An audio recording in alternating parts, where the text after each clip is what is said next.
live at the Fire and Ice podcast, man, and it's certain moments that you have when you do these things, and I think it's more the moment.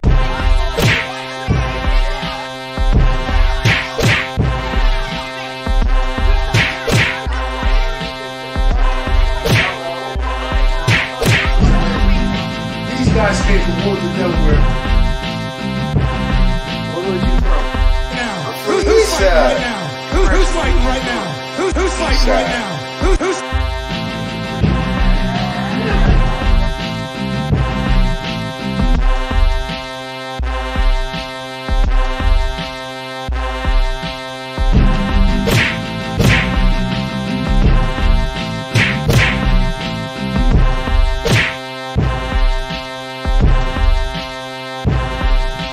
Let me see him. Let me see him. Let me see him. Let me see him. Listen, man, it's your boy D-Mac, man. Fire Nice Podcast. Let me see him. Let me see him. Yo, Yizzo.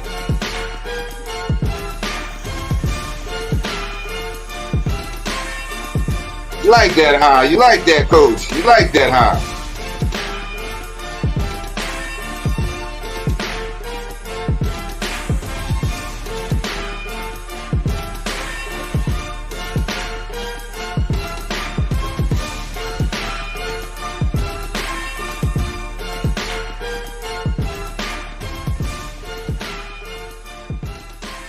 welcome to the Fire and Ice Experience, man.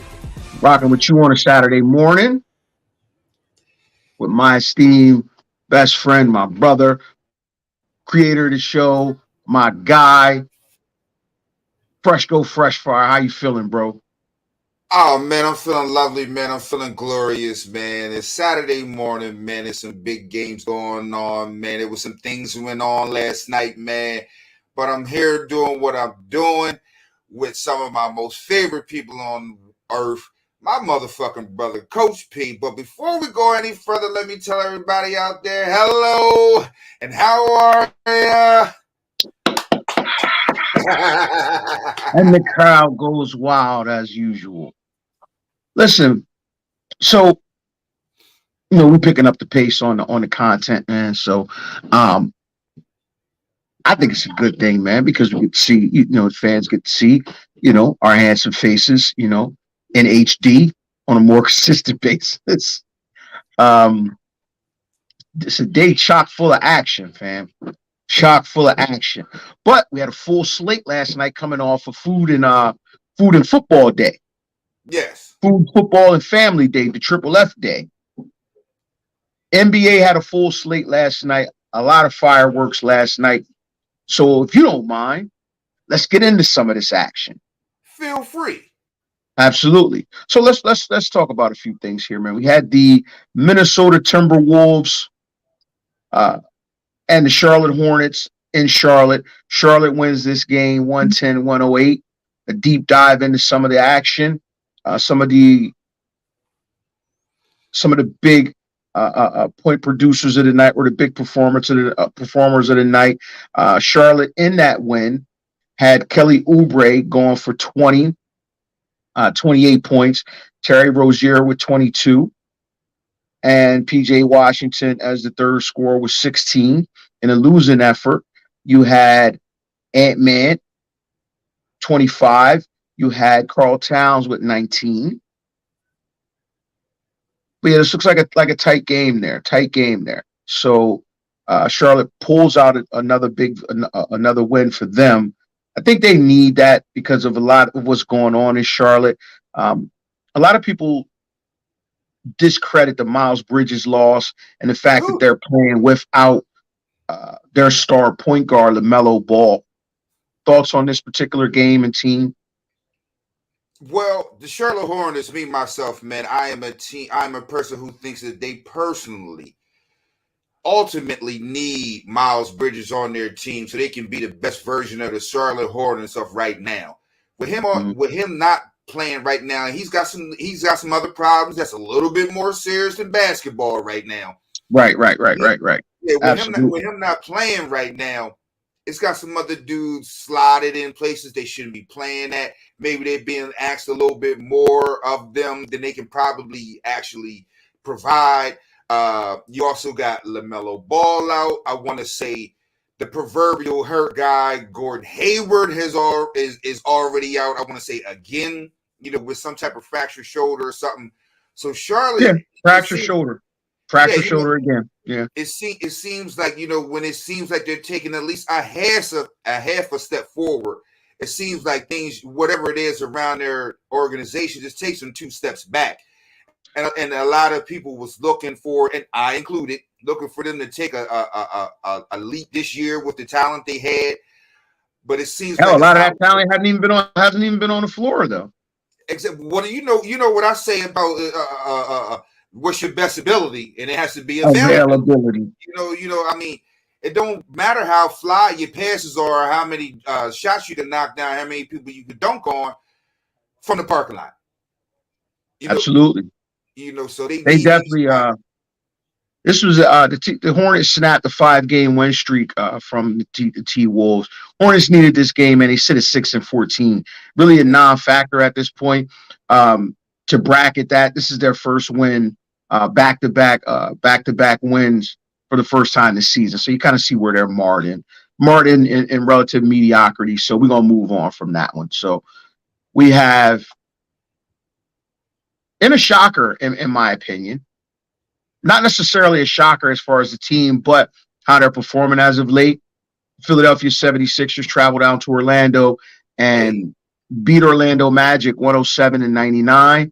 The Sixers are definitely shorthanded. Shake Milton had 24 points and a career-high 10 dimes and 9 rebounds. That's a big performance from a guy who, for all intent and purposes, the Sixers brought on this season to play a bigger role. So to have him have that kind of game is pretty big. And also Tobias Harris added 23 points for Philadelphia. George Niang made 5 3-pointers on his way to 18 points.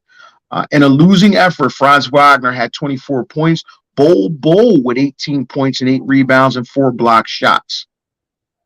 Paolo Banchero played for the first time since November 7th after missing 7 games with a sprained left ankle. He finished with 19 points, 4 boards, and 3 assists. Thoughts, bro? Hey, man, me and my Sixers, man, however and whenever and wherever we can get a victory, especially with, 60% of our starting lineup out. You know what I'm saying? Let's go ahead and get that dub, man. However we can get it, go ahead and get it. I'm not a fan of pretty losses. I don't really care how we win, get the dub. But a lot of times, a lot of people say things about Shake Milton, and I have been one of those people. But what I will say is lately, with the absence of our big three and with Tobias Harris just coming back, Shake Milton has stepped his game up to the point where, this is the Shake Milton we expect to see on a nightly basis. This is the Shake Milton that we expected to see last year, and we couldn't find you. So this is the Shake Milton that we expected to see when you put down like 40 points on the Clippers a couple seasons ago. In a not a mop-up role, but you was filling in for Andrew Ben Simmons, and for us to be sure-handed like we are, it speaks to the depth of our team which we didn't have last year. George Niang has been doing his thing on the low. DeAnthony Melton has been doing his thing. One guy I would really like to see do a little bit more, but he hasn't. And I really think this is a critical, pivotal year for Matisse Thybulle. This year, he has to show a lot more offense because if anybody's been noticing, he hasn't been gracing the floor like years before. His minutes have been cut, and it's pretty much due to a lack of offense. His defense is pretty stellar, but if you can't make wide open jump shots, we don't need another PJ fucking Tucker. PJ Tucker, I think he's got 0 baskets in like the last 3 games. I watched a little bit of that game, and he had a wide open layup and smoked it. And I was like, you could have got on the scoreboard, bro. This is not the PJ Tucker of 3-4 years ago, man. He is literally just eating up somebody's time. I mean, as a veteran presence, I understand you're a defensive guy, but at some point, man, it's got to have some type of return on you being on the floor. You can't literally be a defensive guy, still give up. You're whatever you give up, you're always minus because you're putting up donuts. So if you give up 17, you minus 17 because you're not scoring at all. Yeah. So it's always a negative unless you hold the guy you're guarding the 0 points, which you're never going to do because you're always quote unquote guarding the other team's best player. So even if you hold that guy to 25, you're still negative 25. It's like it's terrible. So for that one, you know, the Sixers climb above 500 on that one. They climb above 500. They're sitting at 10-9 in sixth place in the Eastern Conference. So they're actually they're trending upwards. Just to finish it off, you know, and we'll move on. I actually seen somebody post. They said with the production or the non-production that PJ Tucker is putting up for the Sixers right now, he actually just getting paid all this money for cardio. Pretty much. He just getting more money to buy sneakers. Yeah. His you know, that's what PJ Tucker's all about. He's just contracted to get more money to buy sneakers at this point. So yeah, man. But on. Yeah, we fund his sneaker fetish. What the fuck? You know what I'm saying? Absolutely. Moving on. We have a final overtime game. Portland, New York. Up in New York, Portland pulled it out 132-29. Jeremy Grant had a blistering 44 points.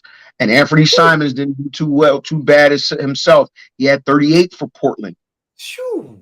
Yeah, that's big production because they played without Damian Lillard. So that's big production from two guys. You get 44 and 38 from another guy on the road. That's big, very big. And he shot a startling 28 free throws for Jeremy Grant. So he was he was attacking. He was getting it all kinds of ways you could think about. Yusuf Nurkic finished with 20 points, 8 rebounds, and 7 assists. That's a big stat line. Yes, it is. That was big for them because it snapped a 4-game losing streak for them.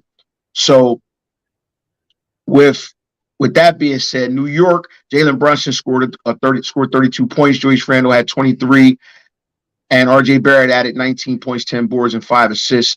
The Knicks are spiraling. The Knicks, at this point, the Knicks are in 9th place in the East. They dropped below 500 at 9-10. Thoughts on that game? Man, I really wanted Dame Lillard to be traded up out of this situation in Portland. You know, just to see him get around a different team, a winning situation last year.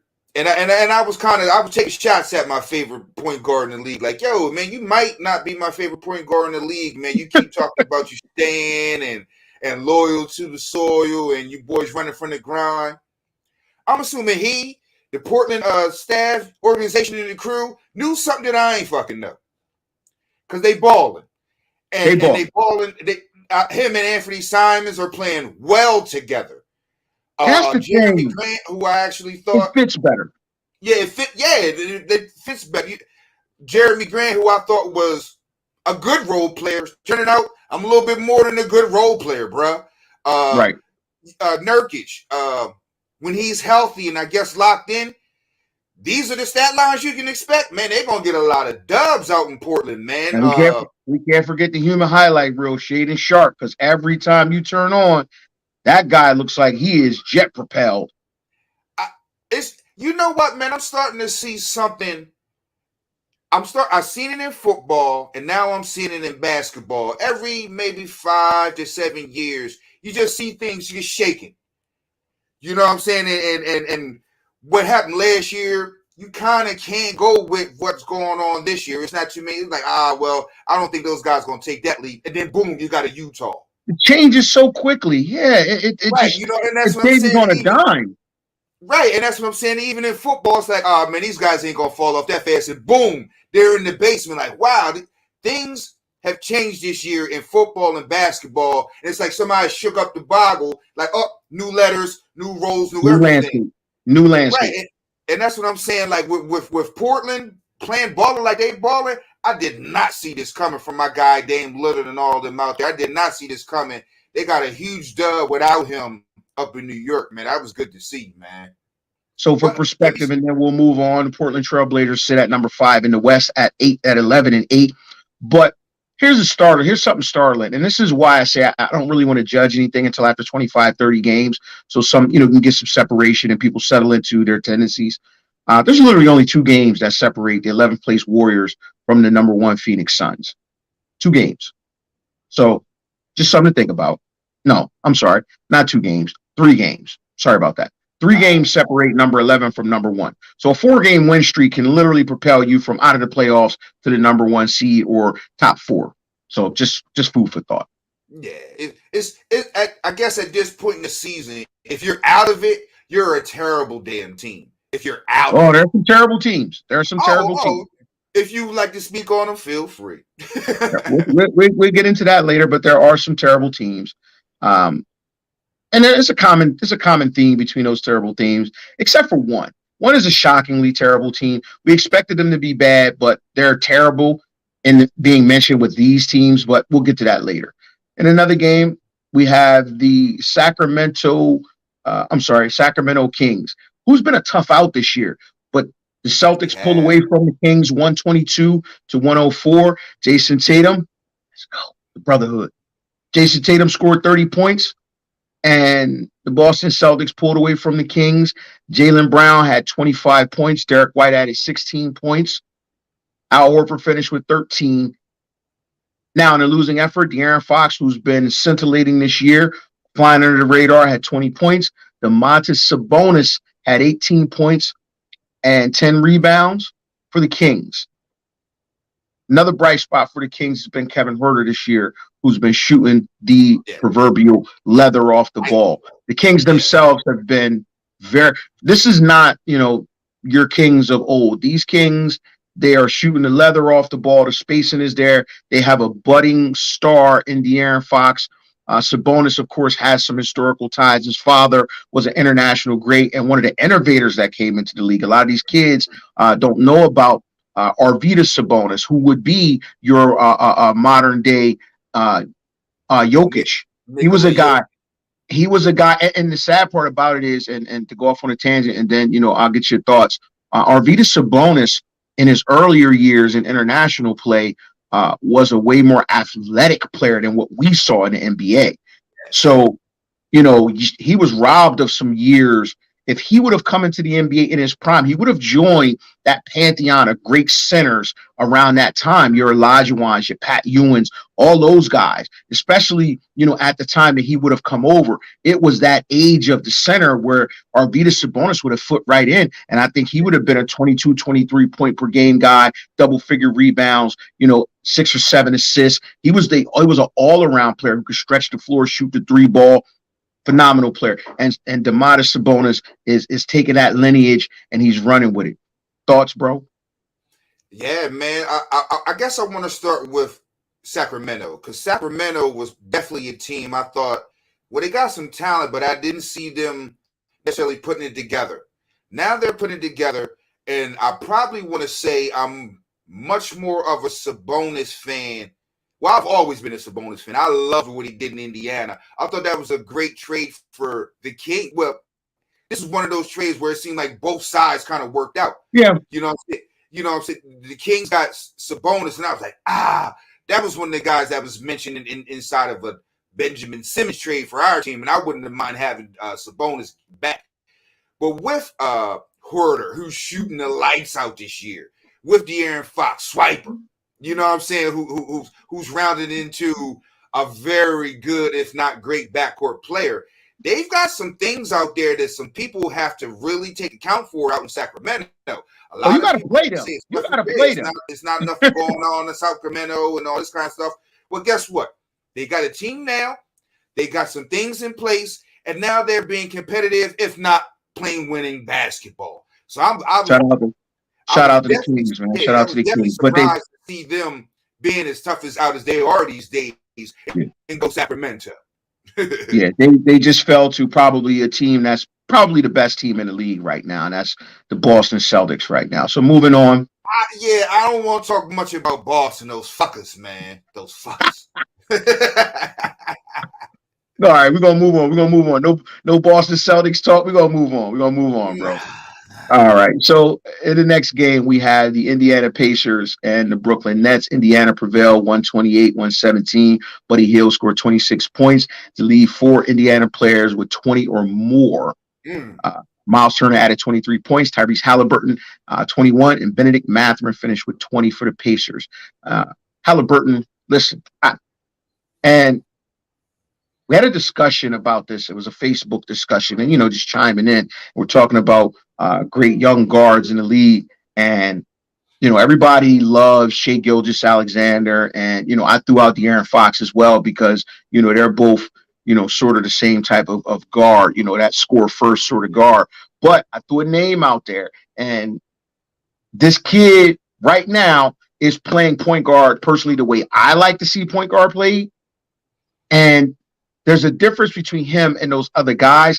I think he has the balance of scoring and distributing, whereas those guys, you're going to get more scoring from them, and they're assisting only when the scoring is not there. You know what I mean? With Tyrese Halliburton, you're getting more of a floor general who knows how to pick his spots in terms of scoring and assisting, as evidenced by him leading the league in assists right now. Last night, as evidence, 21-15. I personally would much rather have the 21-15 guy than the guy scoring 38 with 4 assists. I personally would but that's me. That's just me. I love what Tyrese Halliburton is doing because if you think about it, you can get your offense in today's game because of volume of possessions and things of that nature. You got 2 great wings with you right now. You got Buddy Hield and Benedict Mathurin. Those guys need shots.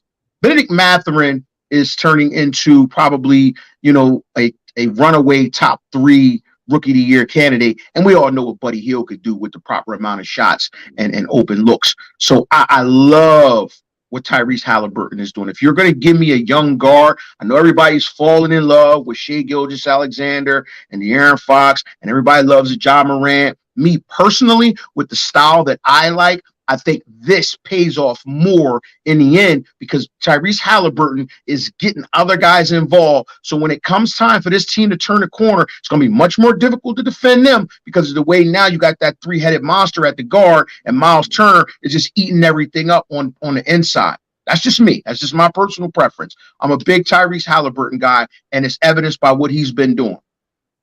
Nah, I'm not mad at you, man. They're out there really putting it down, man. And one guy, I always mess his name up, but I think I'm going to get it right today. Benjamin Mathurin. Did I say that? You got it wrong again. God damn it, man. Damn it,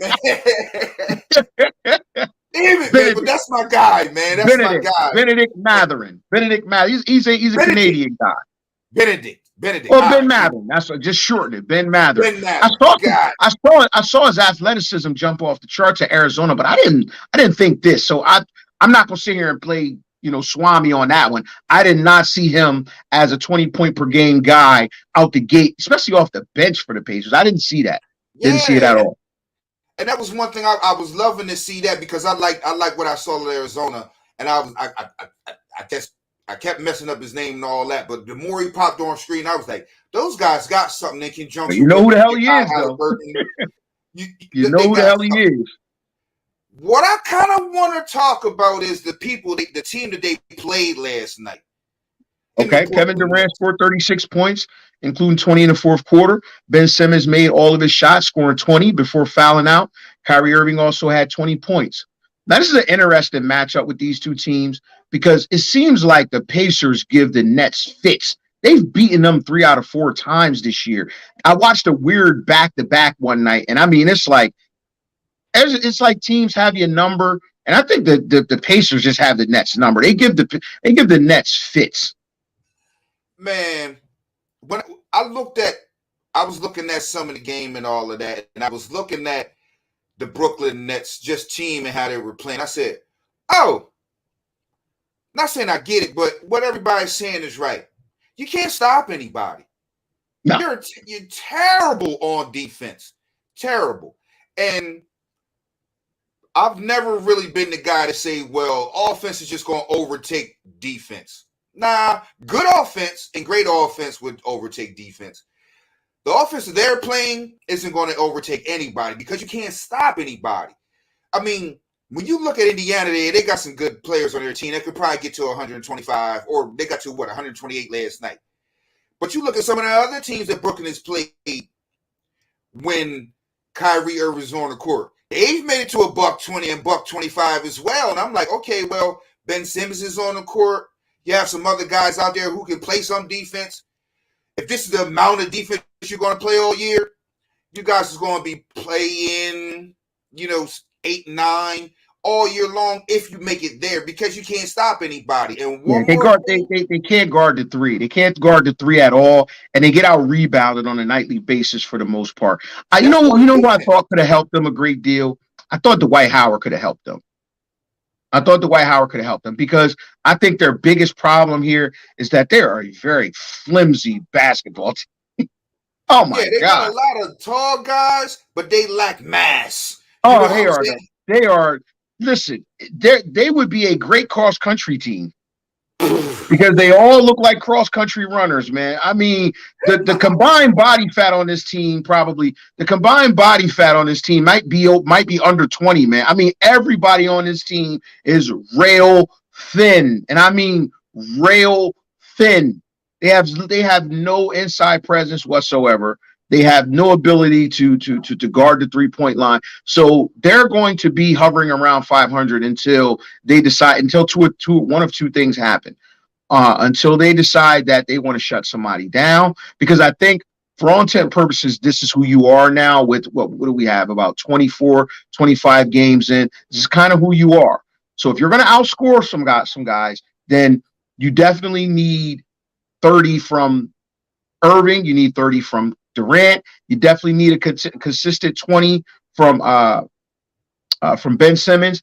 If offense is going to be your claim to fame, everybody's offensive in the league this year. I'm sorry, you're not going to, and of course, everybody. I don't make no bones about it.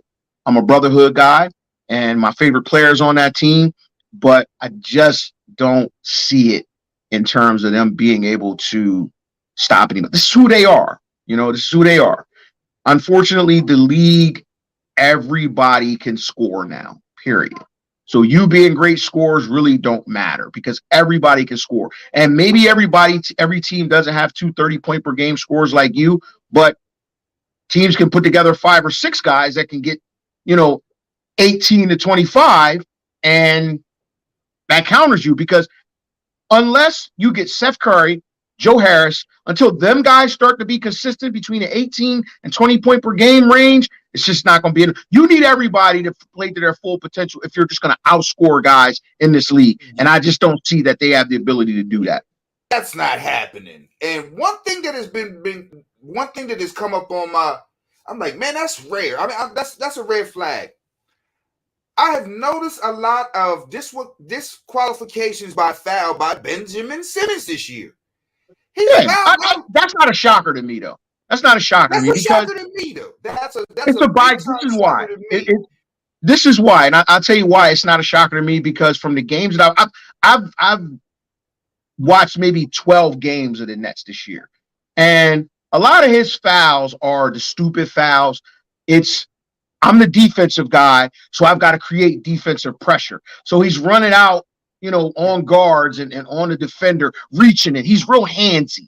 So he's not trusting his legs yet. You kind of making a point for me. Now, myself, I was like, he, like you said, he's being handsy and not in position and all of that. I said, okay, got you. Is he trying to purposely foul himself out so he's not in crucial games or crucial moments of games? Because if you foul out, there's no way you can be in the game down the stretch. That was just something that came across my mind. I was like, because he's fouled out of a number of games. And I'm like, this guy is supposed to be one of the best defenders on earth. Fouling out every other game. When you're rusty and your timing is off, and like I said, you're trying to create things. He's very handsy with his defense. instead of being disciplined and being choppy and closing out and create and like he doesn't understand his space now. As a 6'10" guy, you don't have to be pressured up against a guy. You have length, you have lateral movement, but I think his lateral movement has been compromised somewhat because of the back, and I don't think his legs have been under him until recently over the last week. I will give him credit. I've seen a different Ben Simmons in terms of his aggression. He's actually, this is what I saw. In the beginning of the year, what I saw from Ben Simmons was a guy who, when he got the ball, if there wasn't a wide open layup, he would not even attempt the opportunity. Now what I'm seeing is not only is he taking shots, contested shots, he's also stringing together multiple moves, meaning this. He'll take a drive, and if he gets cut off, he'll use a counter move with that. And he's not off of that counter move looking to pass. He's actually looking to get downhill to get to the basket regardless of contact. So that's been the difference to me. I think his legs are coming back. I think the foul outs will change later on. I think what they need to do is they need to make a change and not make him the primary defender on the team's best player initially. I think he needs to be maybe a later defender because to me, Joe Harris is the better defender, to be honest with you. Joe Harris is a guy who I think Joe Harris needs more time on the floor. Joe Harris came up through a defensive system. He's always been a great defender, in my opinion. He's big. He has defensive principles. I think you start off with Joe Harris because Joe Harris has his legs under him, and Joe Harris understands he'll be in the game later. Then you switch Ben Simmons off once Ben Simmons gets acclimated into the game. But watch a game. You'll see Ben Simmons make these crazy fouls, these reaching fouls, where, dude, you have like that guy's literally no threat out there. That's what I'm saying. I've been watching them, and and in my mind, I was like, some of those are bailouts. You're not bailing out the actual player. You're bailing out yourself, so you're not in a situation to furthermore fuck up your mental. You know what I'm saying? To be unsuccessful. I think he's gotten past that. Everybody's watching. Yeah, I think he's gotten past that with the style that he's playing now. I think you're seeing him rounding back into shape and being a contributor because for all intent and purposes, before the last like 4 or 5 games, he looked like a guy that literally didn't even deserve any time because he was a detriment out there. He was literally a guy that so you already can't shoot, right? You don't have a willingness to shoot, right? So if you're out there, you're literally, it's 4-on-5, and it's 4-on-5 in a bad way because you look like the 12th guy off the bench. That's what he was looking like. And I was thinking to myself, like, look, I don't even know how you play him. But that's changed over the last week and a half where now you're seeing a guy who looks like an actual NBA player. So I'm going to give him credit for that. He looks like an NBA player right now, and he's rounding back into shape. I mean, is that an all-star? No, I'm not saying that. No, but what I'm saying is he's a guy that can help them. He's looking like a guy that can can give them 15 double-digit rebounds and upwards towards 7 to 8 assists. He gives them that and some premium defense because they're not going to be who they are until he's at a premium level defensively. And when I say premium, I mean a guy who's on the floor at the end of the games and being able to, hey, listen, everybody's not a great free throw shooter. But unfortunately, if you're going to be in a game at the end of games and game situations, you got to be able to not only be able to finish at the rim, but if fouled, be able to contribute, whether it's 1 of 2 or 2 of 2. And I've seen a difference in the way he's shooting free throws. I know he's probably going to be number 1, but to break down what's going on with his game, he's trending upwards, definitely. I do see him trending upwards. Now, does that translate into this team rocking it up the standings? I don't know because there's a lot of other factors that go into this team being good. It's not literally just him. There's a lot of other factors on this team that literally need to happen in order for them to be a contender. I will also caution you one time. I was like, yeah, Benjamin's great in the regular season.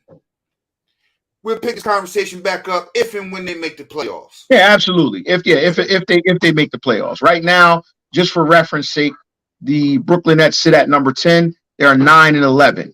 So, that's a legitimate concern if they make the playoffs. Because right now, if we're judging based off of right now, they're not. They're a play-in team. You know what happened last year when they were a play-in team? They won the play-in game and got buzzsawed. So, that's a legitimate question.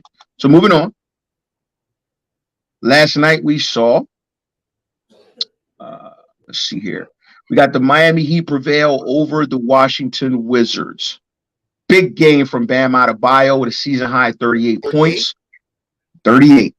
That's odd for him. However, I would say odd, but it should actually be more consistent, to be honest with you. Right. And this is the problem that we'll get into it. Caleb Martin added 20 points.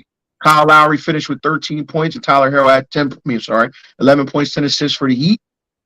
Let's see here. Yeah, the Heat are trending upwards right now. Now, the reason I say that is because to me, this is the big problem with this particular generation, right? Because if you ask guys, right, they'll swear you up and down, Bam Adebayo he's super skilled, versatile, and he's a great defender, yada, yada, yada. He handles the ball. This is a classic example of the production doesn't equal the skill level. Right. That's fine and dandy when you're a guy that can do all that, right? Mm-hmm. But if it does not translate into production, then to me it's useless. You're underperforming. It's nice that you can grab the rebound and handle the ball and push it, and you can screen, and then you can catch a 15-footer, you can hit a 15-footer, or you can catch the lob for a dunk, and you can go down and you can defend one of the other team's best players, then you can smack it off the glass. But if that results in 15 points, 9 rebounds, a block, 2 blocks, and 2 steals, does the production match the talent and the skill level? Nah. You know what I mean? I've actually said, I'm like, man, I like Bam Adebayo. I actually think that he should be putting up a little bit more points and actually affecting winning a little bit more out in Miami. I ain't saying he ain't affecting it now, but I think he's the best damn player on that team. I mean, Jimmy Butler is the best player on the team because he plays like it night after night. But let's stop it right there. Because you said an interesting thing. He's the best player on the team, but Jimmy Butler's the best player on the team because he why? plays like the best player every night. He produces. Yeah, I don't know, man. I just think some people are enamored with aesthetics and how something looks and the potential and what they can do. But at the end of the day, if the production doesn't match that, then it's useless. Exactly. It's useless.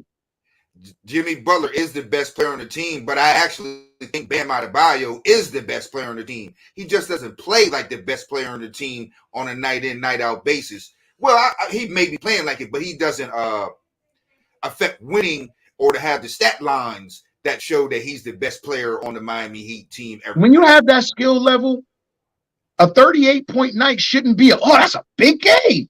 Right. Honestly, this should be at least once a week for this guy, I think. Something like that. Honestly, I that is why I'm down on Bam. You might like him. I'm down. I'm like, I'm not impressed by him at any game for the most part until you see stuff like this. Because the production just simply doesn't equal what the expectation and the talent level and skill level. I'm just sorry. When I see him, I expect more. I expect more, much more. So in a losing effort, Kyle Kuzma had 28 points for the Wizards.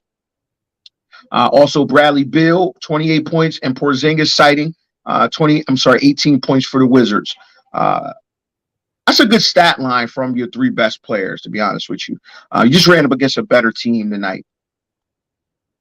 I will say this, man. Last year when we was, there was names being bandied about that, when we trade Benjamin, who we want back. One of them at the top of my list, if not, that was at the top of my list, was Bradley Beal.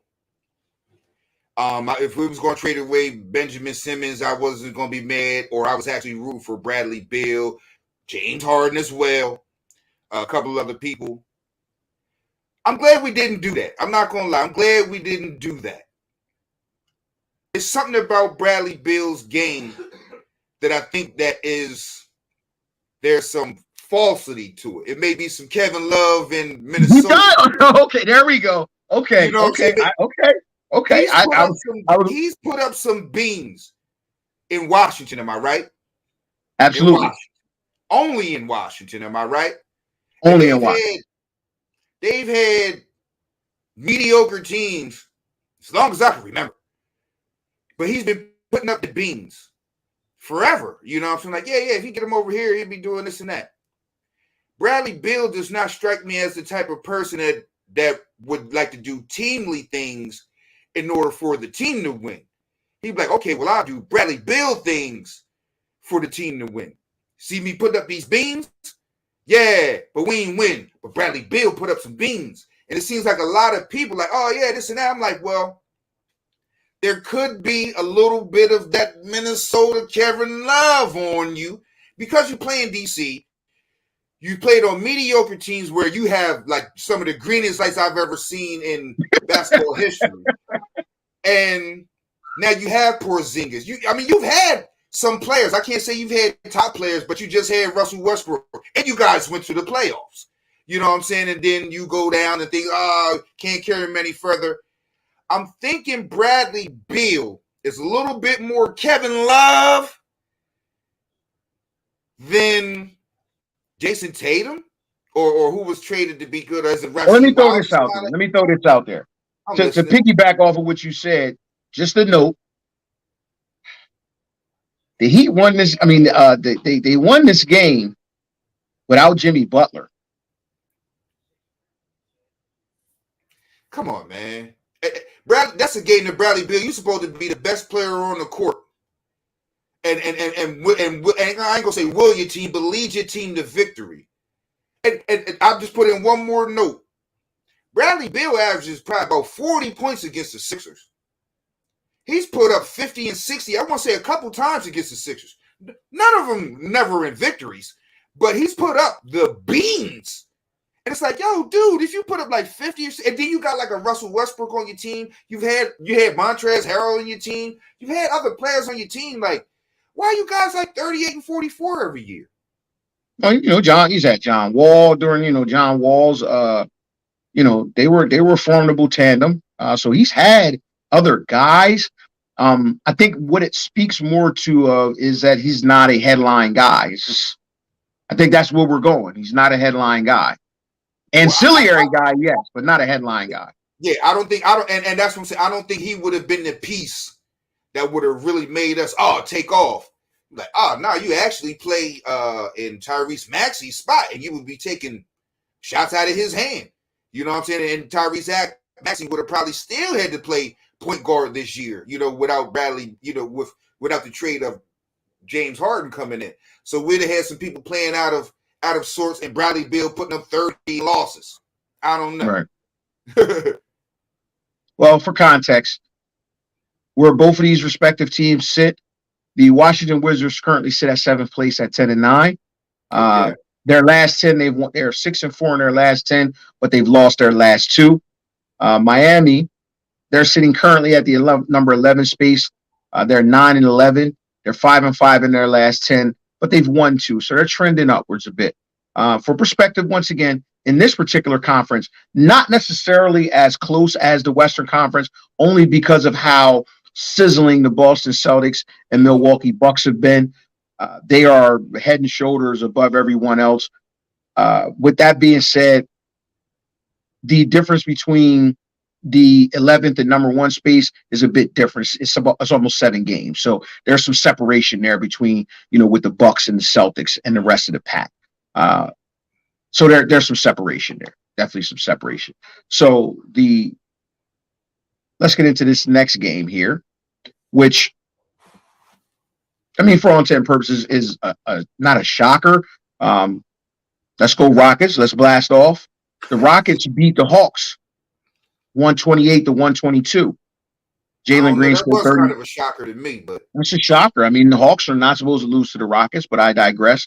Jalen Green scored 30 points. Kenyon Martin Jr. and rookie Jabari Smith Jr. each added 21 points. Yeah. So you figure with your young core for the Rockets had a banner night for all intents and purposes. That's a banner night if you're looking for, a silver lining or something to go off of. Anytime, those 3 guys, one of those 3 guys has a good night, I think you should be happy. They're not in a position where they can win, but if you could get those guys to have a big night, you're headed in the right direction. For the Hawks in a losing effort, Trae Young had 44, and DeJounte Murray had 39. Of note, Clint Capella did not play. Thoughts on that game? Man, I did not know DeJounte Murray was this damn good. I did not know great. that, man. This is the counter to the Bradley Beal thing. His numbers traveling. Now, actually, when there was names being thrown about, it was like, DeJounte Murray. And I was like, what else could we get, with him? Man, if we could have got DeJounte Murray in a Benjamin Simmons trade, man, that guy can really play. I mean, I knew he could play, but I was like, damn, now that I'm seeing him really play and come out and flourish, I'm like, shit. Could you imagine him and Maxey in the backcourt? What are you talking about? Young? Oh, my God. Young, both the guys are kind of combo guards. They both have point guard skills. I was a fool last year, but now I'm a sucker. Like, damn, I wish we would have got Murray. I wish we got fucking Murray. That guy can fucking go, man. That guy can go. And the crazy thing is, though, Pop wanted Ben Simmons, though. Pop wanted Ben Simmons. Pop felt that he could unlock Ben Simmons. He wanted him. He wanted Ben Simmons. Yep. He did want Ben Simmons. He felt as though he could unlock Ben Simmons in their style and their system.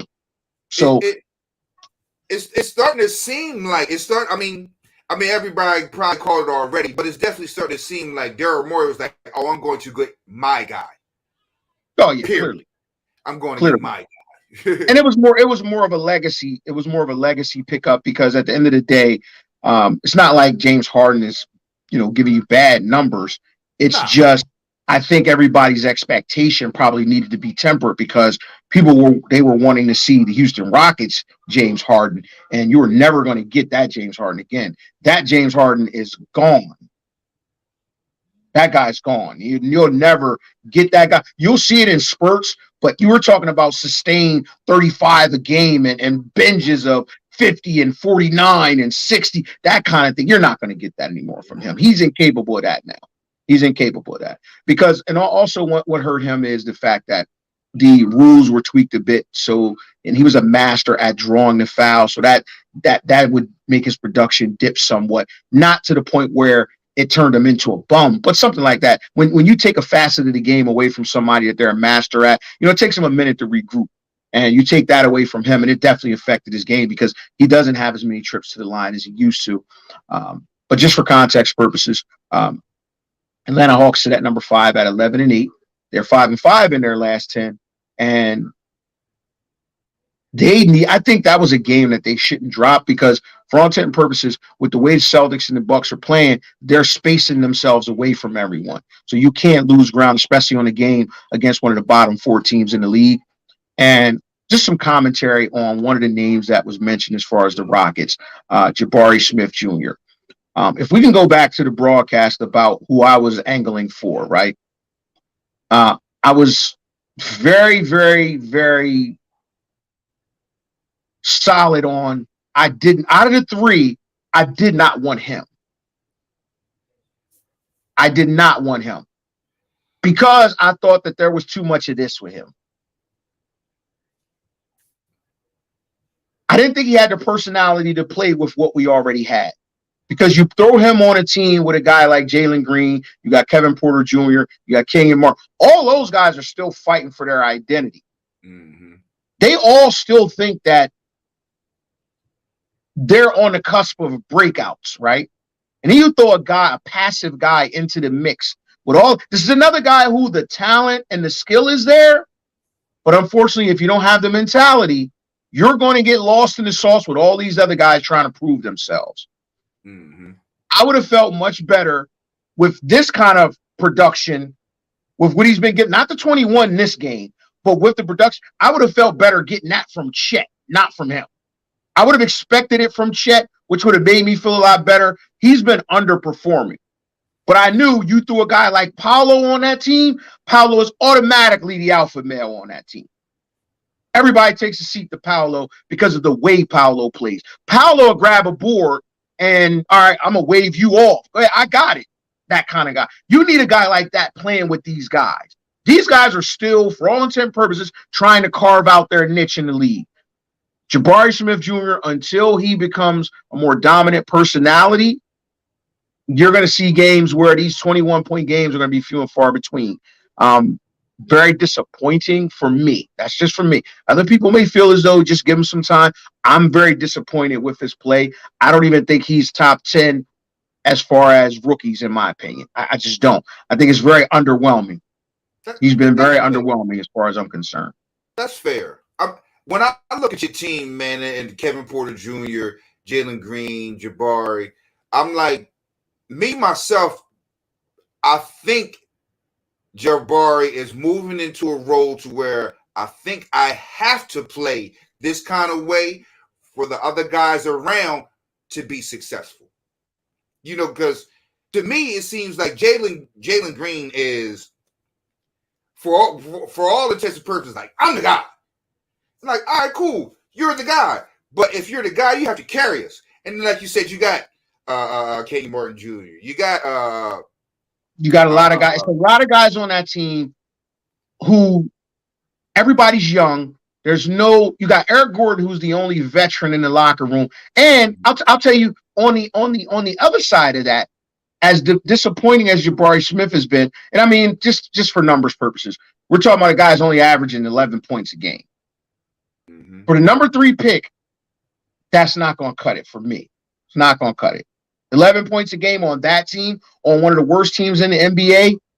No, I need more than that, son. You've got to turn up. You got to turn up. 6'10", 220, shoot the ball, defend, very skilled. This is that example we spoke about early. We spoke about it earlier. Yeah, you can be extremely uber talented and skilled, but unfortunately, if the production doesn't match it, it's like it's pointless. It's pointless. On the other hand, you got a guy like Alperen Sengun. I love him. He is a big. He's playing like a big. He's got some of the best footwork in the league. Not expecting him to produce, but he's producing.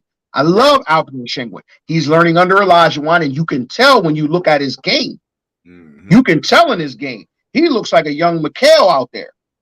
Yeah, he looks pretty good. And he looks good out there. I just wish that team had more of a veteran point guard, like a Michael Conley or something like that. Because Kevin Porter Jr. is a super uber talented guy, but he's not a seasoned veteran point guard. He doesn't know when to get guys the ball in their sweet spot because he hasn't mastered the ability to know when to turn it on and when to turn it off. So when you got a point guard like that who's still trying to find his way, it's almost kind of chaos. Where it's almost like, all right, it's my turn. When you have a my turn mentality on a team, that's not good. If there's a my turn, and the Rockets suffer to me from a my turn mentality. Man, I piggyback on your point 100%. My turn. And I think the lead dog is the wrong lead dog. Like, oh man, if everybody's like my turn, and then Jalen Green is like, oh no, I'm the lead dog. I might have to take 2 or 3. Oh, this thing's going off the rails. So I kind of think that Jabari Smith will snap out of it a little bit because I actually thought he would probably be. So. You know what I'm saying? I hope so. Him and Paolo will probably be 1-2. Wish they not. Paolo is 1 and Jabari's further down. But for the team to be successful, I think this is how Jabari has to play. Now, he probably can show a little bit more individually, but that's what everybody else is doing, showing everything individually, and it's not adding up to wins. Now, mind you, to Jalen Green's defense, I am the number 2 pick. I am pretty much the franchise. Kevin Porter Jr. was a pickup from another team. Yeah. So I don't know what's going on in that backcourt, the power struggle there. But to Jalen Green's credit, he's averaging 21 and 4. His shooting splits aren't great.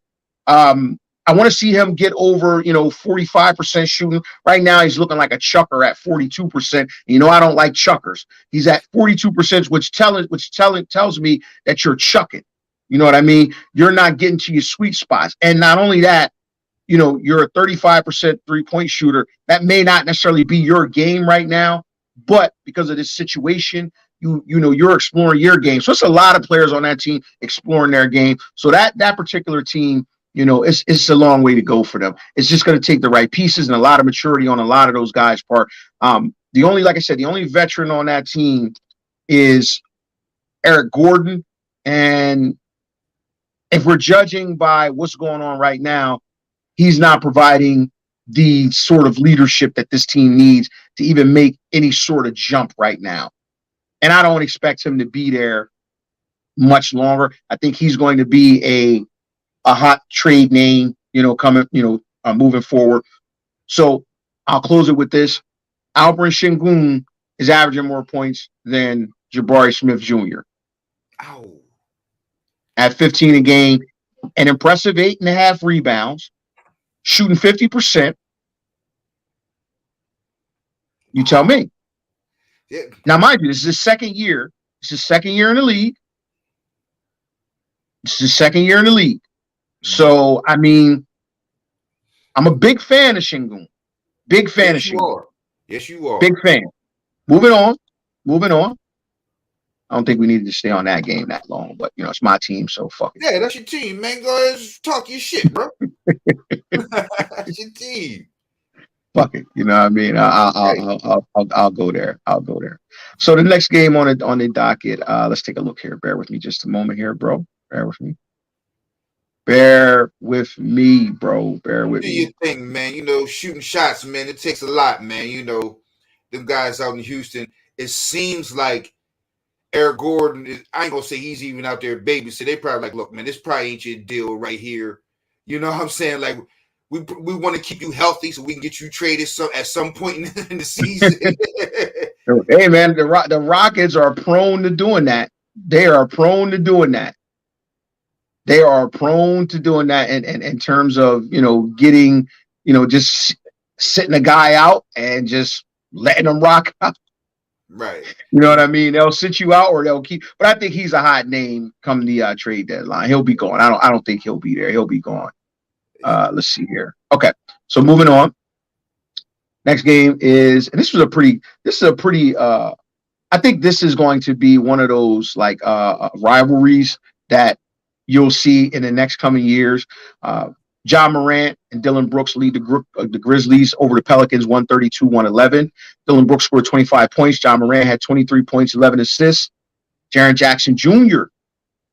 turning on as of late, 20 points, 3 blocks. Steven Adams, being the burly Australian he is, 15 points, 11 rebounds. That's kind of steady for Steven Adams, and I think that's big for this particular team. On the other side of the ball, Trey Murphy III, who's a big surprise, man. Shout out to Trey Murphy. He's a hell of an NBA player, man. I like that young kid.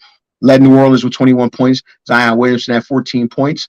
Herbert Jones, your boy, added 13 points. My nigga Herb. PJ McCollum was out.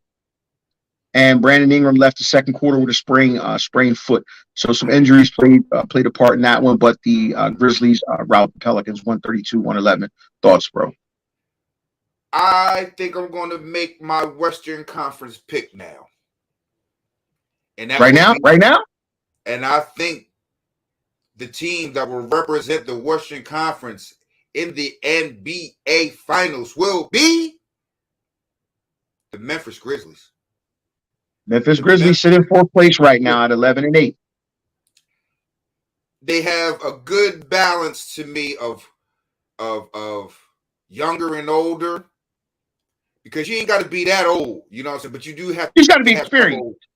Experience. You just be experienced. You don't have to be old to be experienced. You got, inside, outside. You have offense and defense. You have a budding, emerging star in Ja Morant. Well, he ain't a budding emerging. He's a superstar right now. I'm sorry. He's box office. Superstar. He's already a star. Budding emerging superstar in Ja Morant. And you have the depth to actually hold up. We've seen last year that you actually took, you gave the eventual NBA champions all that they could take. And let's run down the lineup. Desmond Bane is probably, one of the better complementary players in terms of his sniper ability. He's 20 a game. You got Dillon Brooks, who's now a veteran performer. He's fearless. a great defender. You've got Jaren Jackson, one of the better young shot blockers in the league and difference makers, who also has long range ability. Steven Adams, who's the anchor down low defensively. He can control the defensive glass, as well as, being just a veteran presence, where he's an actual veteran in age and in experience. And they probably have the best backup point guard in the league in Tyus Jones. Let's go brotherhood. That's one of the reasons why when John Moran goes out, they're able to sustain their level of play, because he comes in as a true point guard and steers the ship. So now you got guys like Dylan Brooks, you got Desmond Bane. Those guys turn into a primary role, and it seems like those guys are chomping at the bit. I get shots tonight. Let's get it. I get 10 more shots tonight. Let's get it. Very dangerous team. Very dangerous team. They believe who they are, and they got that swagger. That swagger.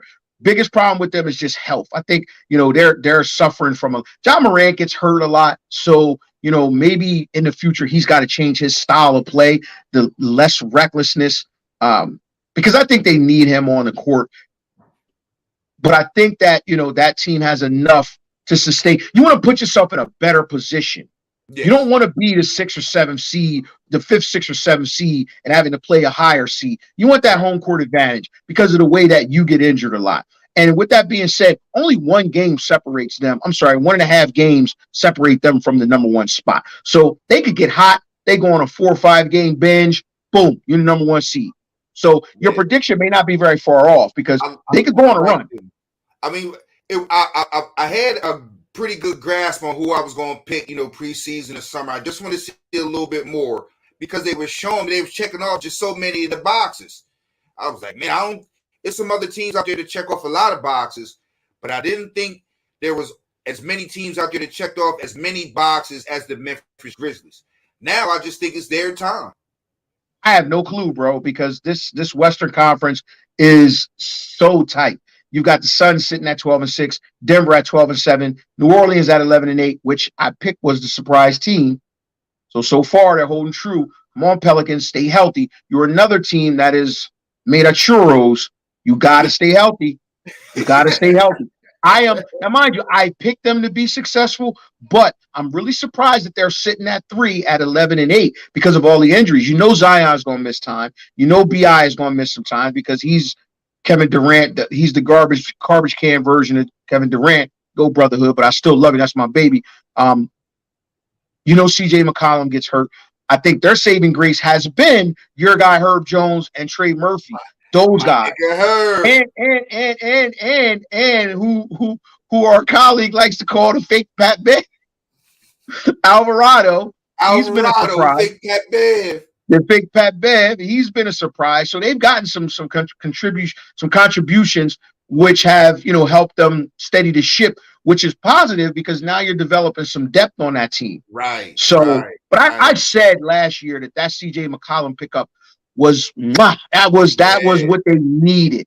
They needed that guard at the end of the game that could close games and could provide that veteran leadership and be that rudder that could meet them at the time that BI and Zion ascend. You know what I mean?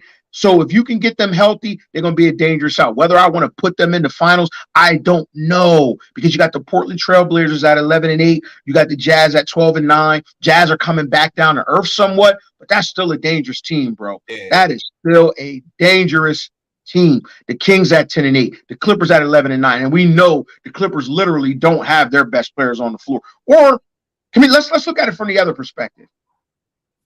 It is what it is at this point with Kawhi Leonard and Paul George, because they're both out indefinitely.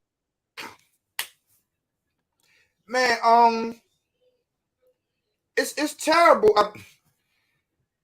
I don't really know what to say about Kawhi Leonard.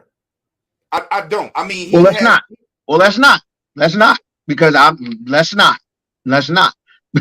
we got the always dangerous Luka Doncic at 9. The Mavericks are sitting at 9-8, and everybody's darling that they seem to like. The Minnesota Timberwolves at number 10, they're 10-9, and Golden State's at 10-10, out of the playoffs at 11. So, but mind you, with them being out of it, they're only 3 games back. Right. So, moving on. Yeah. We'll save that heat for you on Tuesday, Kawhi Leonard. Yeah, we will. We'll save some of that venom for you on Tuesday. Yeah, Yeah, not like that. we'll give you some of that smoke on Tuesday. He got to show up a little bit more for me to get real hype on him. He got to show, bruh, I don't know, you are. I'm not gonna give no smoke to a guy that don't even play. I'm not doing that. You basketball is your second job, bruh. There's nothing to talk about. There's nothing to talk about. What is there to talk about? There's literally nothing to talk about. You don't have enough body of work for there to be anything to talk about. I'm just saying. Not with the Clippers this season. You have nothing, bro. You have nothing. Next game on the docket, man. We had a spirited game. This was a good game.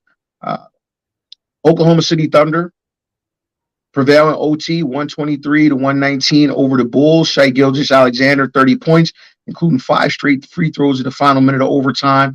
And Oklahoma City Thunder beat the Chicago Bulls. Josh Giddey had 10 points, 13 rebounds, and 9 assists. That's a great stat line, man. Great stat line. I'm sorry. That's a great stat line. DeMar DeRozan did what he does, man. The mid-range monster, 30 points for Chicago. Zach LaVine had 27. Nikola Vucevic finished with 13 points, 13 rebounds. Thoughts on the Thunder and Bulls game? What's the Thunder's record? What's the Thunder's record? Yeah. I'm glad you asked. The Thunder are sitting at 8-11, a far cry from the quote-unquote tanking team they were supposed to be. They're in 12th place, sitting at 8-11, 4.5 games out of first place. So they're in 12th place behind the Warriors. Yeah, so when I look at them, and I'm looking at them, so they keep a squad of young guys, but that SGA, man, that was another guy. I said him, Harden. I said they was probably the ones I really, really, really wanted to get. You know, Shai Gilgeous-Alexander, but his name wasn't really bandied about. It was just like, oh, he was a good young guy. Man, he really can put up the beans, man. And not even just put up the beans. I really think that he's a really good to great point guard. I really think he gets everybody involved, because you have to get everybody involved on a team like Oklahoma City. You got to squeeze every pinch out of everybody that plays. And let's look at this, though. Let's look at how he's been climbing, because this is interesting. Let's look at how he's been improving. His first year, he averaged 10 points. Second year, 19 points. That's that first year in LA. Shipped him to Oklahoma City, he jumps to 19. Next year, 23. The next year, 24 to now 31 a game. So definitely a cornerstone guy for that franchise. And we know that particular franchise, Sam Presti, they kind of know what to do. They've done it before. It looks like they're trying to do it again. I like Josh Giddey. My guy now, I'm going to tell you a guy that I like and I've seen him grow. I'm going to tell you who I love. I love some Lou Dort. I love Lou Dort. I love Lou Dort. And I'm going to tell you why. Lou Dort is a guy who started off as primarily a defender. And he is a cock-strong individual. Burly, strong, athletic, physical guard, right? He was primarily a defender. I'm sorry? He reminds me of Ronnie Artest. Yeah, he gives you that kind of thing. Like, he gives you that kind of thing. But now you're getting a guy who is now averaging 14 points. He has now started to ingratiate himself to being comfortable with being an offensive player. He's made his name on that team as the primary defender, but now he's starting to show, okay, now I can start exploring some of this. I can start contributing from an offensive standpoint, right? Because you got all the attention now on Shai Gilgeous.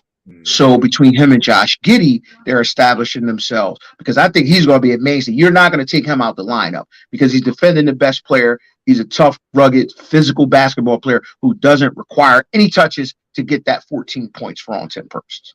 So I'm a big Lou Dort fan, because he's one of those guys. He's not going to show up in the scorer's box as a guy that knocks your socks off. But what he's doing to the other guy is giving him hell. Yes, Lou Dort.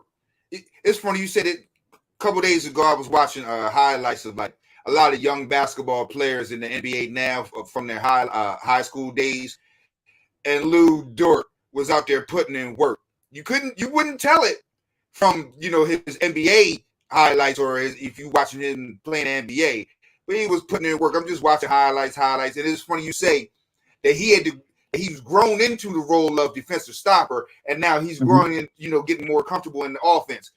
As I know in his mind, he's like, I know I can put up the beans. Just give me a chance. Let me get my feet wet and I can put up the beans. Just like a lot of guys that we may think are defensive stoppers. What's in the old-fashioned way?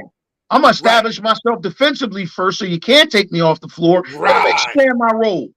And then, right, now that you can't take me off the court with my defense, now it's going to be more minutes added on, more stuff added on, because you're going to need my shooting in the corner. You're going to need my playmaking. You're going to need my drive to the bucket and probably my offensive rebounding from my stout build. And it's just hard to take players like that off the floor, as opposed to some players that we were talking about earlier. Like, you got the stats, but they lead to nothing. They're hollow. They're hollow stats. They don't affect the game. They don't affect the game. Next game on the docket, we got the Bucks prevail over the Cavs. Giannis Antetokounmpo, of course, 38 points. I mean, it's almost like when do we not say that? I mean, that's just typical now. On the other side of the ball, Darius Garland added 20 for Cleveland. Let's see here. What Donovan Mitchell look like? Donovan Mitchell. Let me a second here. Let me take a look. Let me see here. Wait a minute. Oh, wait a minute. I'm sorry. I missed that. Okay. Nah, because I kind of like what Cleveland putting down now, but it seems. Oh, yeah. They got that two-headed backcourt, man, and that two-headed backcourt. I think they still got to find a nice balance between them.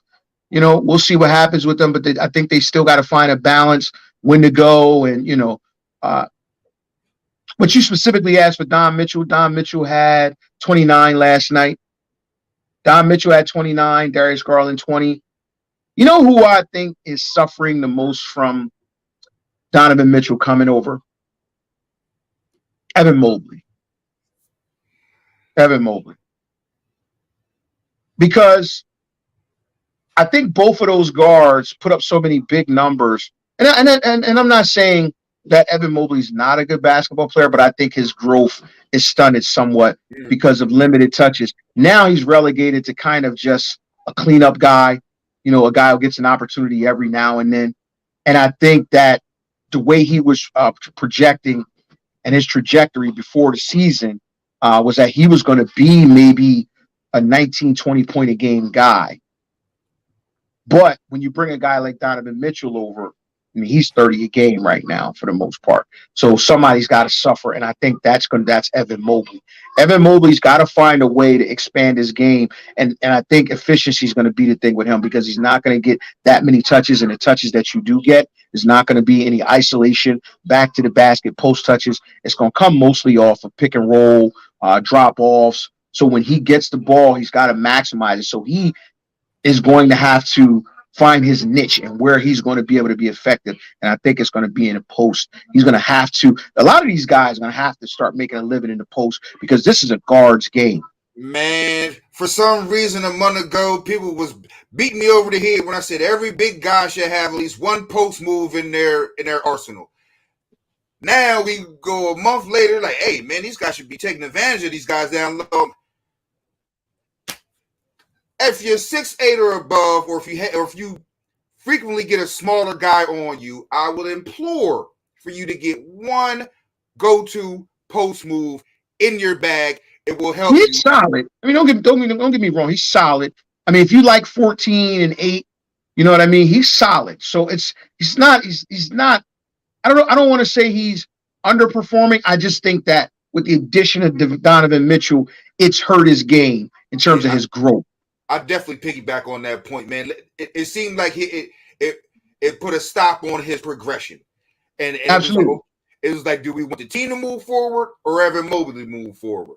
Now, in the perfect world, you want everybody to move forward at the same time, but it just don't work like that. Like, hey, you want the Just don't work team like to be that. good, you want Evan Mobley to be good. Because Donovan Mitchell, like, I want the team to be good. You know, and I ain't saying it's any slights or anything like that. It's just those are just how the things break. And sometimes you just gotta kind of find your way through, but sometimes it's kind of you need some help from someone to help you find your way through so you can be productive, you can be efficient within the offense. So for perspective, the Bucks sit at number 2, of course, as we discussed earlier, at 13-5. The Cleveland Cavaliers are in 3rd place in the Eastern Conference at 12-7. So that was a big game. I thought, you know, the Bucks have to keep pace with the Boston Celtics. So that was a big game for the Bucks. You don't want to lose too much ground, but at the same time, you're fighting off a team that's right behind you. So that's a big win for the Bucks, in my opinion. Another game on the docket, we got the return of LeBron James. The Lakers win 105-94 over the San Antonio Spurs. Once again, LeBron James returns to the lineup. But I think more importantly, Anthony Davis continued his stellar play with 25 points, 15 rebounds. LeBron James chipped in 21. Thoughts on that game? Anthony Davis. It only took you, a year and a half, 2 years to actually become, for a small stretch, what everybody thought you should have been. You should have been dominating like this a couple years ago. You should have been carrying the team just like this and having whatever LeBron gives you, which we know is probably going to be more than what you expected, it just be thrown in the bag, in the bag because Anthony Davis got this. Nah, we don't need Pat Bev pushing people over. That don't help the team. That's not what it is. They really need Anthony Davis, the unibrow, to show up and to be the best or arguably the best player on the court, both sides, every night for them to be good. They don't play that good of a defense, so we need the young unicorn to actually, like, LeBron has been that guy that's had cities and teams on his back. And it's been like a Dwayne Wade. He wasn't chopped liver, but he's like, yo, I'm going to get on your back as well, LeBron. Hey, AD, yes, I am LeBron, but my man, it's my time for me to get on your back, AD. Yeah. It's time for you to step up and do all the shit that everybody said that you can do. It's time for you to do it because I'm going to give you the ball, the opportunity, the time, the space to do it. And we all believe you can do it. And right now you're actually doing it. And lo and behold, the fucking Lakers are winning. In case anyone is wondering, Russell Westbrook had 3 points last night. So if anybody was wondering, I'm just throwing that out there. In case anyone was curious, Russell Westbrook had 3 points. Moving on. We've got the Suns prevailing over the Pistons, 108-102. I ain't gonna lie, okay, man. Yeah. Okay, so just some details about that particular game. Another guy who I'm going to put in the same breath as Bam Adebayo, DeAndre Ayton. DeAndre Ayton scored a season-high 28 points, 12 rebounds. Devin Booker did Devin Booker things, 21 points. Not shocker there. Bogdan Bogdanovic had 19 points for Detroit. Killian Hayes added 17. The Pistons are a woeful 5-16, if I'm not mistaken. Yeah, the Pistons are 5-16, and the Phoenix Suns 12-6, number 1 in the West, which is a shocker to me because I thought that there would be a significant dip. I thought that they would fall off, but they have not. But I'm gonna give more credit of that to Devin Booker, who Devin Booker is stellar. So he's kept that team afloat. Chris Paul, not so much, but Chris Paul is playing that quintessential point guard role because I don't think he's capable of doing some of these stellar things that he could do in the past. So he's taking even more of a backseat and running the team. But it goes to show when you have that kind of a point guard, you can maintain some excellence. So I was less right on that in terms of where they would be. I did not think they would still hold steady in first place. I thought they would dip down to maybe 5 or 6. That was just my thought process. I was wrong about that one. Well, I know what I was thinking about Phoenix. I was like, well, they peaked 2 years ago when they made it to the championship. I didn't see them getting back to the championship or even the Western Conference Finals. I definitely see them as at least a top 4 seed in the West. But there's there's just too much of DeAndre Ayton, Monty Williams thing going on there for me. And actually, I want to say when you get stomped out by like 40 or 50 points in a playoff game like they did last year, you can't just say, "Oh, we got beat by a better team." There are other things that go into you getting stomped out by 40 or 50 points, and you're the number one seed. So with the relationship between DeAndre Ayton and Monty Williams, actually, I just think DeAndre Ayton just does not want to be there. So he's giving you, I'm giving you what I'm giving you. I just don't, man. Yo, dog, you saying I'm not that good? You saying I'm not playing that hard? Yeah, and then I have to show back up for 82 more damn games and play for this guy who thinks I dog him. And that, to me, that's just not going to be something easy to be overlooked. I want to piggyback on your point. I think that is a big reason why Monty Williams is like, yo, dog, I can't play you, or you're not that guy because you're not giving me what I think you should be giving me. DeAndre Ayton is like, I'm giving you what the hell I got. You know what I'm saying? This is what I got. I'm sorry if you think I can do some other things right now. This is what I'm giving you. So there's a standstill and a pushback there to where the human element, to me, I'm like, that's not championship worthy until they get that situated. Because it's still, to me, I'm like, I think DeAndre Ayton should be progressing and producing a lot more than he is. Well, not a lot more, but a little bit more than he is. And I would say the team would be significantly more successful if he was. But they're not. And he is. I agree wholeheartedly, 100%. So moving on, we have the Warriors 129 victory over the Jazz, 129 to 118. Warriors get to even, get to 500 on the season. Steph Curry scored 33 points with 6 threes to lead 5 Golden State starters in double figures. Andrew Wiggins added 20 points, 9 boards, 5 assists, and 3 steals. And Klay Thompson finished with 20 points. Kevin Looney contributed 10 points, 12 rebounds, and Draymond Green scored 13 points. Warriors guard Jordan Poole. Warriors guard Jordan Poole came off the bench to score 19 points. On the other side of the ball, in a losing effort, Lauri Markkanen scored 24 points for the Jazz. And Jordan Clarkson and Kelly Olynyk each had 21 points for the Jazz. Thoughts, bro? Right now, Lauri Markkanen is far and away my most improved player in basketball this year. I didn't see him doing any of this. Actually, I thought he was a bust because he just kept getting hurt, and he'd show up and score 18 one night, and then he would be out for 2-3 weeks later. And I was like, wow. All right, well, not a bust, but I was like, he's definitely underperforming and underachieving. But I guess, man, Utah has a different – it hits different people differently. Right. You know what I'm saying? I could definitely say that Utah probably not be for me and you, but Lauri Markkanen looks like Cleveland and Chicago wasn't for him. He got to Utah, and I'm just talking about the team fit. The team fit, he got to Utah, I'm like, I kind of like the surroundings here. I get to shoot a little bit more. I don't have all these great players. I don't have all these just other players in front of me. And it's just like he's an intriguing basketball player, right? Because he's a 7-footer. He can shoot the ball. He can handle it. He can defend. Right.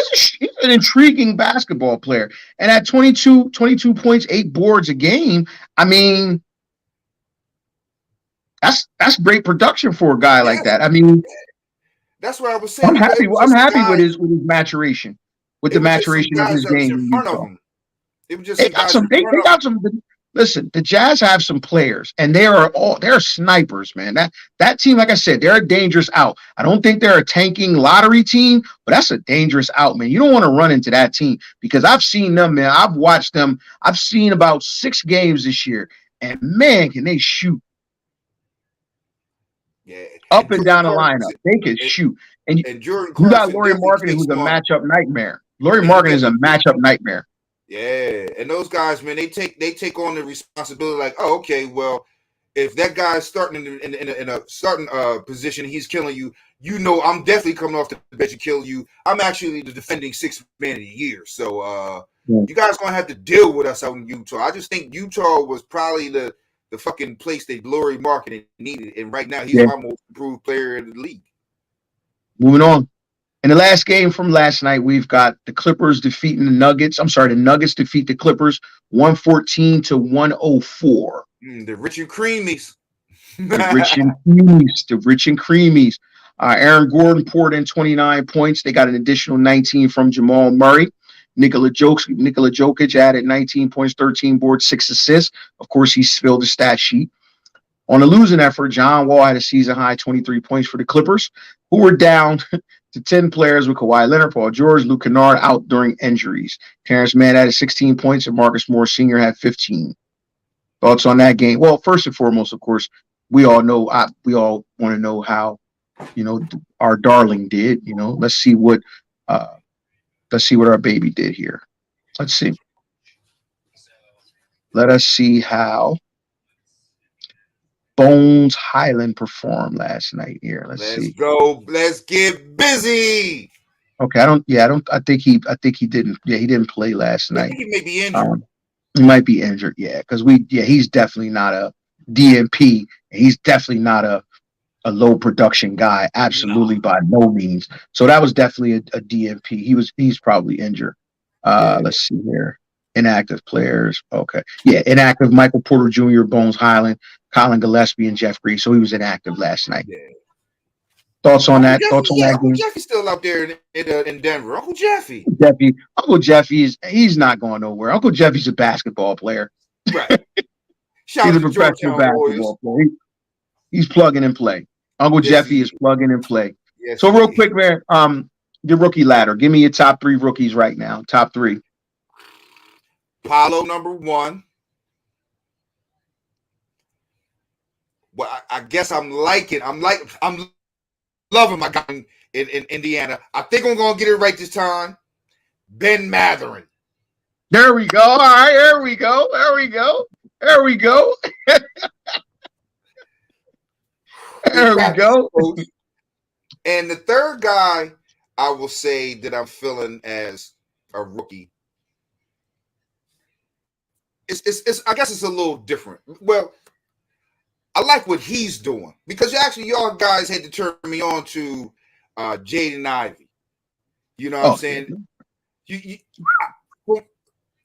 I was skeptical. Preseason and when he was drafted, and you guys like, nah, he's got it. I'm like, I got to see a little bit more.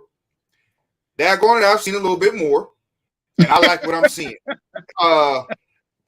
From what you guys told me from the jump, he is the fastest guy end-to-end, ball in his hand. Like he is ablaze when he's running down the court. I'm like, wow, that guy's like AI fast, like pure. But he actually brings something to Detroit that they actually need, man. They need somebody like him. Cade Cunningham is the guy there. Sadiq Bey is actually underachieving. They have some pieces there. They're young. But Jalen Ivey is the one he's my third guy. He's actually making me happy that you guys turned me on to him. Oh, he can go. He can flat out go. That's probably the top 3 as far as the rookie ladder goes. Some other guys of note that's playing well, of course, Shaedon Sharpe with the Blazers. He's playing very well. Jalen Williams with Oklahoma City Thunder. He's playing well as well. You've got some guys that are playing well. AJ Griffin. Shout out to the brother who's turning up. He's turning up. He's starting to turn up now. So he's playing very well. He's playing very well in Atlanta. His playing time's increased. He's a sniper out there. So he's turning up. So Keegan Murray also for the Sacramento Kings at double figures. You got on AJ. Because I'm glad you brought him up. Was he a shooter at Duke? Yeah, absolutely. Okay. Absolutely. Okay, got it. Without a question. He was the best shooter. He was the best shooter in the ACC, period. It's just he picked the worst day to have his worst game of the season, and that was against the North Carolina Tar Heels in the Final Four. But as far as shooting, absolutely. That's what got him into the NBA, his shooting ability. And at his size, at 6'6", 6'7", that was just a bonus. But that's what got him into the NBA, his ability to shoot the leather off the basketball. He's a guy that is he's a guy that can go 6 for 6 on a night. 7 for 8 on the night. He's got that kind of shooting ability. It's just gonna with him, it's gonna be confidence. He's not a guy that's gonna put the ball on the floor. If he does put the ball on the floor, it is because he's already hot and you close out with reckless abandon. Because he's got an awkward game to him. You know what I mean? He's more of like, he reminds me of Kawhi Leonard coming in. How Kawhi Leonard was like really awkward, you know what I mean? But it was just something to him, you know, that he was just like, he was never going to hurt you. Right. And that's where AJ Griffin is. AJ Griffin, his niche is shooting, and he's just got to find a way to expound on that role now. Right. But with the Hawks, it's a perfect team because there's no pressure. When they put you in a game, just shoot the ball. You got 2 playmakers in front of you. So everybody that catches, you turn into a catch and shoot guy. So yeah, he's trending upwards right now. Over the last, like, I'd say 12 to 13 games, he's averaged double figures. So he's turning up a bit. But yeah, that's my I got the same 3 as far as my top 3 rookie guys. Those are all impact guys, those 3. Paolo, Benedict, and Jaden. Those are impact guys. The rest of the guys, they're coming on, they're finding their way. Keegan Murray, Shaden Sharp's got a role. I think he's in a perfect situation for him. He's the highlight guy. He could be the scrappy guy. And, you know, Walker Kessler is playing well for the Utah Jazz. There's some guys. There's some guys out there. So it's a list to look out for. Of note as well, there is Andrew Nembhard is a guy coming off the bench for the Pacers who's playing well. Numbers don't jump off the charts, but he's contributing to that team, and it's evidenced by their particular record. So the sum of their parts is great. You know, the sum of their parts make up who they are. So, but yeah, that I got the same rookie ladder as far as I'm concerned. MVP list. Who's your top 3 right now? Who's your top 3 as far as MVP candidates? In no particular order, you give me Giannis, Jason Tatum. Am I going Luka? You going Luka? I guess I'm going Luka for now. You know, but to me, it's really a 2-man between Giannis and Jason Tatum. But you can go Luka in there for right now. Of course, the big 3. I'm gonna go with Jason Tatum. Of course, I'm gonna go with. You know how much that hurt me to see Jason Tatum's damn name out my mouth in a complimentary role. Ooh, make my mouth taste like. But he deserved that. that don't feel good at all, bro. It didn't feel good, man. But he deserved that shit. He is balling his fucking ass off, bro. He's balling. And I'm gonna throw a name in there that I think can pick up some steam as the season goes on, because I think they'll climb the ladder. Your pick to represent the West in the finals, Ja Morant, because I think as they go along, if he can stay healthy, he's the splash pick. So I'm gonna put him in there. I'm gonna go Tatum, Antetokounmpo. I'm not a big fan of. I like Luka Doncic as a player, but they're 9 and 8. And with the load that you carry, if you're going to carry that load, for me to have you, you know, top 5 in my MVP list, I can't do that with you having a 9-8 record. I got to go with Ja Morant over you. Right. I got to go with Ja Morant. I can't. Now, if you were in 4th or 5th place, yeah, not in 9th place in the West. I can't do that. I can't. I just can't. Well, to me right now, it's only a 2-man race because, you know, it's between Tatum and Giannis because they have been propelling their teams to the front of everybody's goddamn leagues. Mm-hmm. You know what I'm saying? So when it came to a third guy, but that third guy is closer to 4 than he is to 2. You know, so 1 and 2 are very close, and that third guy, you know, I'm not mad at Ja Morant, you know, but Ja Morant is much closer to Luka Doncic and Jokic than he is to JT. For now, for me. But I think that he could turn up, because here's one thing I know about rookie ladder races and MVP races and Heisman races. It's the early guy doesn't always go wire to wire. I think that it's moments in the league. Like, those sorts of awards are made on moments. You know what I mean? Like the Heisman moment. You know, I think later on, as the season gets more important, that's what more of the focus will be on. And I think that the Grizzlies, barring, I hate saying this because it always happens, is just if we're talking about you, if we're attaching this to your name, 9 times out of 10, you have an injury history. So, I mean, it's almost like saying it's going to happen, but I hope it doesn't happen, but it's going to happen because it always has happened. You know what I mean? So, I mean, I'm just saying, barring injury, my third place guy is going to vault into, a higher spot because I think the Grizzlies will shoot up the seeding ladder in the West, and I think he'll be the catalyst if he's not sitting in street clothes. So that's just my opinion. That's where I stand. That's a fair statement, bro. And I'd actually, like I said, him, Luka, a couple other people, they at 3. You know what I'm saying? Okay. But come on, y'all. You make my pick in the West look a whole lot better with that MVP under your belt. That was our NBA wrap up. Last night was chock full of a lot of action. It was a big night. I was up watching highlights and games pretty much all night. I woke up late this morning, missed the trash truck like an idiot. I woke up like, oh my God, I hear it. It wasn't my company, but I was up till like 3:00, man, watching basketball and scores. So it was a big day. We got a big day right now. Football, big college football day, big college basketball day. A lot of these college basketball tournaments are rounding into the semifinals and finals. You got the Battle for Atlantis. You got the Phil Knight Invitational. Down go the Tar Heels. Let's fucking go. Down go the Tar Holes. Let's fucking go. That made my day. Bro. That made my evening last night watching Iowa State put them down. I was happy about that.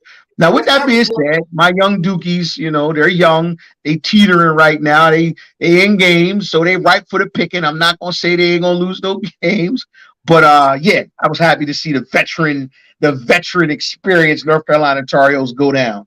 That was something, maybe it's just me, but I was like, if you have a team full of juniors and seniors, are they really that good? I'm like, if they was that good, they would have left already. In defense of North Carolina, I think that what happened here is when you say are they that good relative to what? Relative to the college level, or because for all intents and purposes, this wasn't a team that was projected to do much last year with the new coaching change and with the players, because the players hadn't made much noise, but they matured over the season and they got hot at the right time, and they ended up losing in the finals. In the NCAA finals. So what happened there is you had, instead of those guys chasing the NBA riches, they all to a man decided, I want that title, which doesn't really happen. They didn't. So I applaud them for that. So in this case, I don't know if I can agree with that statement. I think it's just a matter of them guys, because all of those guys, the NBA was calling them, but they decided all to come back and chase that elusive title. So that's what happened in that situation. It wasn't a matter of, those guys weren't on any draft boards or whatever have you. Armando Bacot was a consensus top 15 pick if he would have come out. Then a couple other guys that were on the draft boards as well, but they all decided as a man to come back. Now, what will that mean for their NBA future? Because sometimes the more you see of a guy, the more it hinders your NBA chance. Because now it's like, oh, well, yeah, we saw this was a deficiency last year, but we felt as though we could work on that if you came to the league, and it's still a deficiency now. So I don't know. You know what I mean? Right. So you could drop down some draft boards with this happening, but they have a bigger goal in mind, and I can't be mad at that. They have a bigger goal. I ain't mad at that either, man. I mean, if you want to come back and get, live out your college days, feel free. It's just, man, it has all the teams lately, I would say in the last 10 or 15 years, the ones that have won, they haven't been veteran teams. They've had young talent playing against other young talent, and the better young talent wins out and goes to the NBA. And what I've seen from North Carolina, it just looked like they had some guys that was okay, 3 or 4 stars, and you're around, and then you just happen to be better than everybody by default because you've been around longer. You know what I'm saying? And that was like, man, but that don't really mean you better than anybody. There could be another talented team They came through a talented class that comes through this year and knocks you off like you was knocked off last year. You know, just because you've gotten better, that doesn't mean that people you gonna play haven't got better. So where are we going, North Carolina? You know, so and I could go a couple different. Well, you did, but that goes for Oscar Tshiebwe too down in Kentucky. He elected to come back, even though he was could have been a consensus top 10 pick. He elected to come back. A couple guys elected to come back. Would you like my Oscar Tshiebwe take? Doggy, I think Oscar Tshiebwe will not be an NBA star. I actually think he will be in the Bismack Biyombo conversation. He looks like Bismack Biyombo. That's my guy, Bismack. That's my guy. But yo, I really don't think the Oscar Tshiebwe is that guy. I actually think he is the 6th player on North Carolina's team. I think all of those guys, now that you've put it like have you put it, I'm like, oh, because that's exactly what I thought Oscar Tshiebwe was. I'm like, oh, you're just going to stick around until nobody around here is better than you. You feel what I'm saying? Like, the guys in North Carolina, last year. He was a player of the year last year. So, I mean, no problem. He's just hanging out. Because we don't really know how old he is either. He's just hanging out. I would assume him being a player of the year last year would not gotten him picked over Jalen Duran, who wasn't player of the year last year, but they kind of played the same position. Wouldn't have gotten him picked over Paolo Banchero or none of them guys. Jaden Ivey. So Oscar, even though you're a good player, great college player, I think you may just be around long enough to outlast a lot of the players who were just as good or better than you. Now I got a lot of guys coming in, they're just not better than you. That don't mean you're better than them per se. Yeah. You just been around longer than everybody. It's like if you was that good, you shouldn't be here playing with the 12-14s. You're in the men's league. All right, bro. So let's get out of here. Let's get out of here, bro. This was the spirit. This was the NBA recap from last night.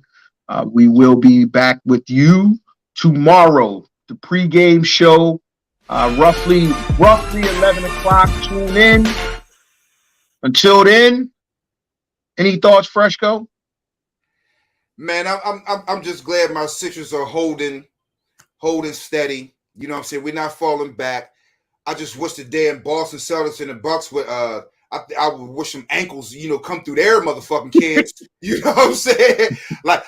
Well, the injury bug makes house calls, so it may not be their turn yet. That's what I'm saying. I hope we getting all eyes out the fucking way. As long as the injury bug don't fuck with Tatum, I'm good. Hey, I ain't gonna lie, I fuck with Tatum heavy. He just plays for our rival, so I would love for his ankle to be fucked up every time he played the Sixers. You need some luck. You need some luck in that regard, man. Yeah, man. Hey, man, some of you South Philly guys, man, can you put some luck on JT, so he don't play next motherfucking day? I can dig it, bro. Shout out to the brotherhood, man. But listen, you could be anywhere in the world, man, but you rocking with us. We appreciate it. All love. Take us out of here, Fire. Fresco Fire. No problem, bro.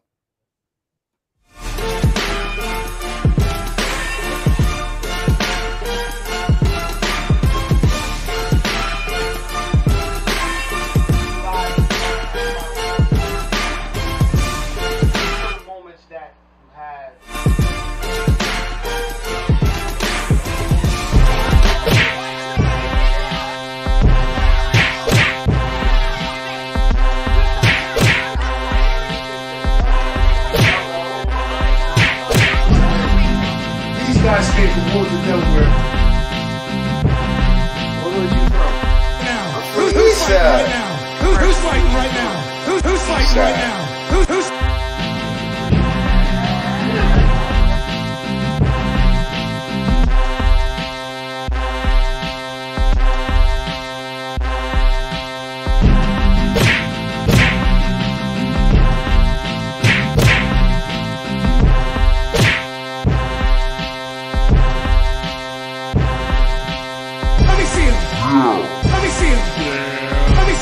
Listen, man, it's your boy Blue Hat, man. Fire Nights Podcast.